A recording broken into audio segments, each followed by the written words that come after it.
রাখাইনে জান্তা সেনাবাহিনীর সঙ্গে আরাকান আর্মির তীব্র লড়াই।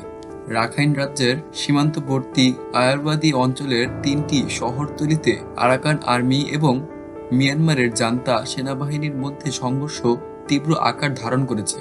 এর ফলে হাজার হাজার বেসামরিক মানুষ বাস্তুচ্যুত হয়েছে বলে স্থানীয় বাসিন্দারা জানিয়েছেন। মিয়ানমারের সংবাদ মাধ্যম ইরাবতী জানিয়েছে, গত মঙ্গলবার থেকে জান্তা বাহিনীর বিমান হামলা এবং গোলাবর্ষণের ফলে লেমিয়াতনা, ইয়েগি এবং থাবাউইং টাউনশিপে লড়াই শুরু হয়। ফলে বন্যপ্রাণী সংরক্ষণাগার চিন লেল, টাইন কিয়াও এবং খোপিয়া অঞ্চলে লড়াই শুরু হয়। লেমিতনা শহরের একটি মাঠে আশ্রয় নেয়া খোপিয়া বলেন, তীব্র লড়াই চলছে, সমস্ত বেসামরিক লোক শহরে পালিয়ে যাচ্ছে। জান্তা বাহিনী 18 মার্চ থেকে পাথেইন মনিওয়া এবং গাওয়ানগাথাইচাং সড়কে বেসামরিক যানবাহন বন্ধ করে দিয়ে ভ্রমণ নিষেধাজ্ঞা আরোপ করেছে। ইয়াবতী জানিয়েছে, আয়ারওয়াদি অঞ্চলের রাজধানী পথেইন থেকে 26 কিলোমিটার উত্তরে এবং রাখাইন রাজ্য সীমান্ত থেকে 35 কিলোমিটার দক্ষিণে অবস্থিত থাবাউইংয়ে জান্তা সেনারা শহরতলির গ্রামীণ ফাঁড়ি থেকে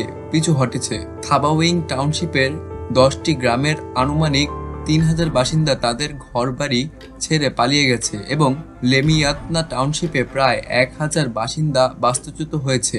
জানুয়ারিতে আরাকান এবং তার মিত্ররা সোয়েথাওংয়ান সমুদ্র সৈকতে আক্রমণ করলে সংঘাতটি আয়ারওয়াদি অঞ্চলে ছড়িয়ে পড়ে। এরপর থেকে তারা ইরাবতী বদ্বীপের ইয়েথি, লেমিয়েতনা এবং থাবউইং শহরতলি এবং বাগো ও মাগওয়ে অঞ্চলে আক্রমণ চালিয়ে যাচ্ছে।